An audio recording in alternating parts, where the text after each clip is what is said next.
Hello and welcome to a new series we're starting here on Autotrader. I'm hosting this. I'm Jeff Glucker. I'm the senior video editor here, and the plan is to battle it out in terms of car shopping by finding things within a specific subject and a specific budget.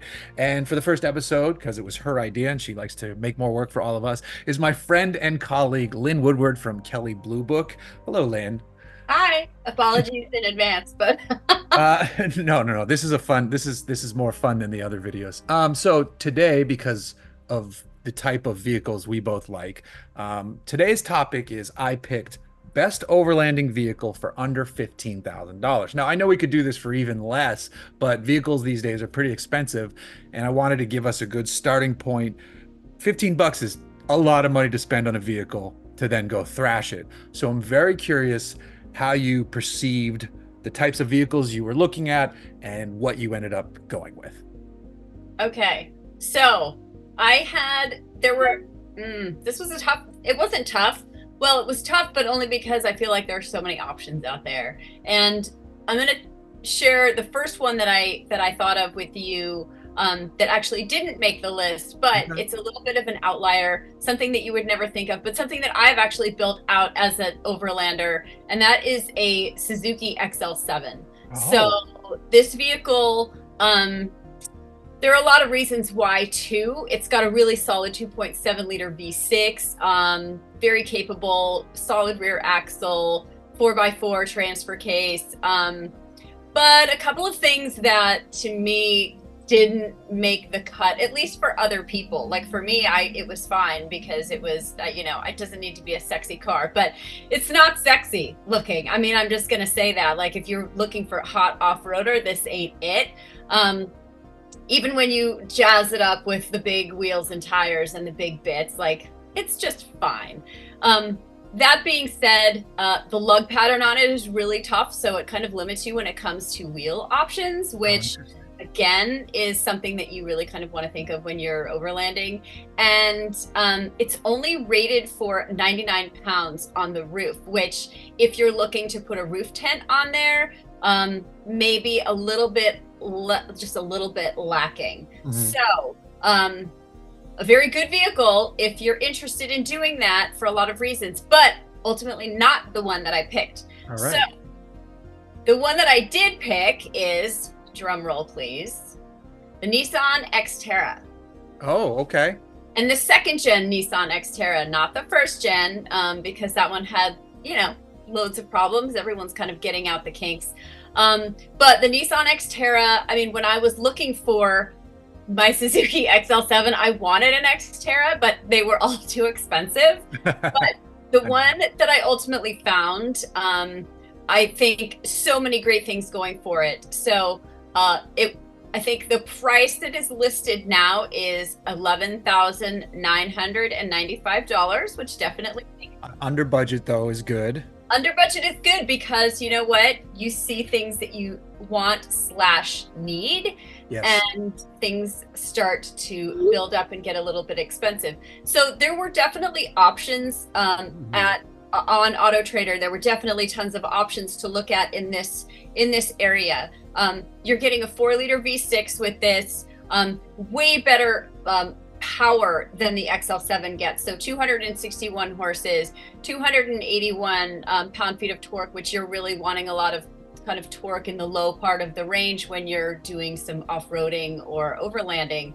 Roof load is good, 150 pounds, which if you're looking at most rooftop tents, they come in probably around 110 pounds, which is great. This particular example has low miles. So yes, 59,550. I know, I'm like, oh my gosh, do I need to buy this? Right. The mileage is amazing. It also, this particular one comes with the tow package, and it's got a 5,000 pound tow rating. Wow. Already has rocker rails on it. It has an electronic transfer case, so maybe that's a bummer for some people, but not to me. It's automatic, which I don't know about you, but when I'm off-roading, I prefer an automatic transmission. It's just one less thing to think about. I can go either way. I understand arguments for both, but automatic makes life easy for sure. Totally.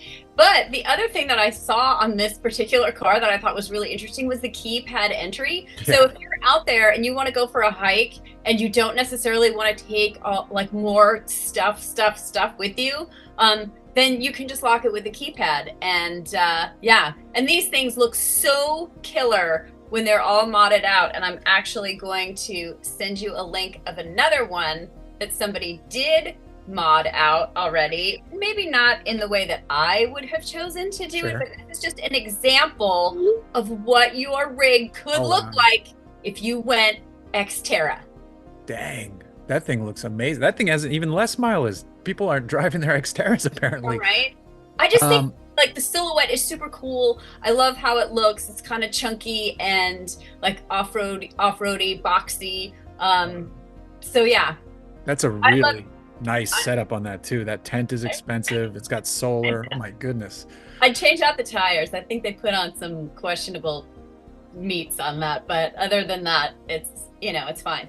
Yeah. The other thing I wanted to point out was Kelley Blue Book rates it, or all the people who are reviewing it rates the Xterra as a 4.5 out of 5 stars. So look at you doing like you're at your job right now. At Autotrader, we're just like, what does it have rust? So, all right.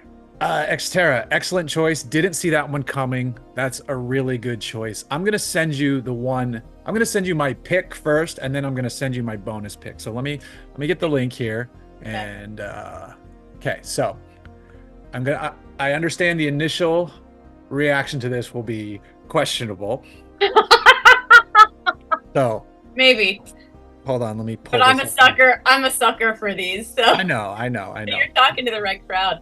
So the reason I went with this is one, the mileage and the price. So this is a 2003 Land Rover Discovery. It's SE, which is a mid-grade trim. They did S, SE, and HSE, not counting the 7-seaters. Everybody initially is going to go like, oh my God, reliability. And yes, it can be an issue. However, this is really, really low mileage for one of these. And then my other thing is, even though these will leak on you, they will always get you home. And then the other thing is that these have been around for so long that everybody knows the pain points on these now. They know what to fix and what to upgrade and what to replace, and all the parts are out there. So this specific one already has the roof rack on top, though it looks a little goofy sitting that far forward, so that would need to be fixed, but you don't want to mess up the rear glass. But it already looks like the owner swapped on a stabilizer bar for the steering. It looks like they did a panhard bar out back to locate the rear suspension. The tires are fresh. It says it's garage kept. It says the AC works. It says no leaks, but it's a Land Rover, so I don't fully trust that. But just under 90,000 miles. These have a V8. It's a small V8, so I don't think it's an overly taxed V8. Not a ton of horsepower. It's like 217 horse, but it's 300 pound-feet of torque. And then just on-road manners, this should be pretty comfortable as it sits. There are plenty of parts. I'm a little thrown by the mileage on your Nissan though, because that's really good. And it's a Nissan, so it's fine. It's like a brand new car. It really is. This is pretty extraordinary for this one too. Does it come with a second set of like the second wiring harness for you? Just in case? The funny thing is I live around the corner from a shop called West Coast Rovers, so I could probably push it there if I needed to get it fixed. But I'm laughing that neither one of us went with a Montero, since we both own Mitsubishi Monteros. Right. That's only a testament to to the one that I have, which is the 4-cylinder, and it is so incredibly slow uphill that I would never in a million years take it off road at this point. And my 6-cylinder, I'd imagine it's like a whole different planet in terms of just being able to not claw your eyes out, because I can just cruise at speed on the freeway, which is nice. And but it'd be a different planet here with the Land Rover having an actual V8 under the hood. But it's a Land Rover, it's known for doing this. And I think because this one isn't the third row, even though I love those jump seats because those are cool, instead of going with I might ditch the roof basket and then build like a sleep platform on the back instead and just sleep inside of it, which I think a lot of times, even though I have a rooftop tent on my truck, I always fought them because I don't like putting that much weight up high, even though mine's a super light, so it only weighs 85 pounds. I love the idea of building out in bed or in car sleeping for overlanding. I think it's just more secure and easier to deal with. And this could be a good platform. $8,500, so much money left over. That's a lot. I mean, that's a great price for that kind of thing. I mean, I don't know. I think the show is going to end up being really dangerous for me because I'm buying a lot of cars, Yeah. or at least entertaining the thought of buying a lot of vehicles. I love this one so much. This has always been a favorite of mine personally. Like, this is why I bought the Montero, is because to me it was a poor man's version of this, and I'm a poor guy, so anyway. That's why I bought the Montero, because I wanted an FJ60 Land Cruiser, and those are too expensive. Yeah, and you get leather. I mean, you definitely get like the amenities on this. It looks like This was the first. This is the first year they added hill descent control, which I don't necessarily need, but I think that's pretty cool. 2003. Gosh, I mean, Yeah. and that's so rad. Let me send you my off the wall choice here. This one goes up against budget pretty high, but hear me out. I prefer smaller vehicles on trail, but this is going in a different direction as it relates to like gross vehicle. This is like the one you could build to stay off grid for a month. Ever. I've picked a 2005 Chevy Silverado 3500 work truck because it only has 63,000 miles, and it already basically, the bed is already built for storage. Holy smokes. Yeah, I mean, you could go out for a month in this thing. You could put a huge camper on the back of it because this thing should probably be able to handle so much weight. You already have built-in storage. It has a 6-liter V8. It's four-wheel drive. I mean, the lug, I think it's heavy-duty wheels, so heavy-duty axles, but it's right up at budget. So you would need to like work another year to afford the big camper that would go on the back of this. But it's just, I couldn't. The wheelbase on that just kills you, though. Oh yeah, look at the rear overhang. Also, does it look like that whole like bed is just like completely detached? It does look like it's bending. Falling off. Like, I feel like you'd need to definitely get new shocks on that at the yeah, no, there's something going on there. But if you had the dough to build this into something, this could be the off-grid monster machine. But it's a bonus choice. The real choice is the Discovery. Yeah, so that's the photo I would use for like my post-apocalyptic Armageddon mobile. Yeah, for Furiosa Part 2 or something like that. Right. All right, so let's compare the Land Rover versus the Nissan, because I'm still blown away at the mileage. Even though the Land Rover mileage is good, it's sub 60,000. I was impressed that I went for under 100,000, and then you're even lower than that. Yours is a little more expensive, but I mean, it looks pretty. That red paint looks really nice. It looks like it's in good shape. I mean, I honestly I like a cloth interior also when it comes to off-roading. Yeah. I don't know why, but there's just something about like kind of basic things. The other thing that I was thinking of is gas mileage. So neither one of these is like some kind of stellar, like amazing thing. The Xterra probably pulls in like maybe 16, 17, I'm going to say, like at its best. The Land Rover probably is going to be a little bit worse than that. Yeah, definitely. Because you've got that V8. But man, it looks so good. The Land Rover, I think, is so rough and ready, like for what it's designed for, and it's got a little bit of kind of upscaliness to it. It does, yeah. Oh, I don't know. I mean, I think these are both amazing. I know this might be one, and we talked about before we did this, where we would pick a winner. But this might be one where we leave it up to the commenters to see which. Okay, I'm all for that because I see the merits of both. Right. 100%, like 100%.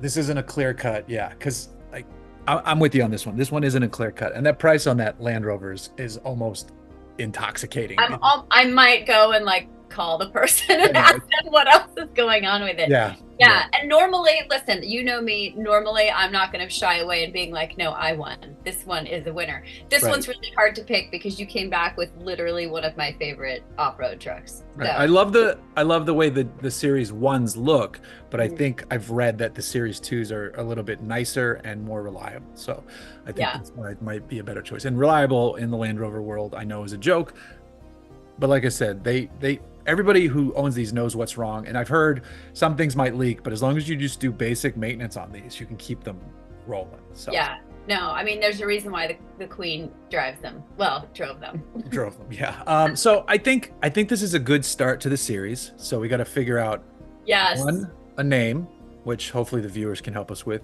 and then for this specific episode, we need to figure out a winner, which also hopefully the people watching and commenting. Yes. The And other maybe, thing that the other thing that I really want to know is what would other people pick? Like, oh yeah, so I want to know, like, you guys go and check out what's available on Autotrader and jam it in the comments, like what you would do and why.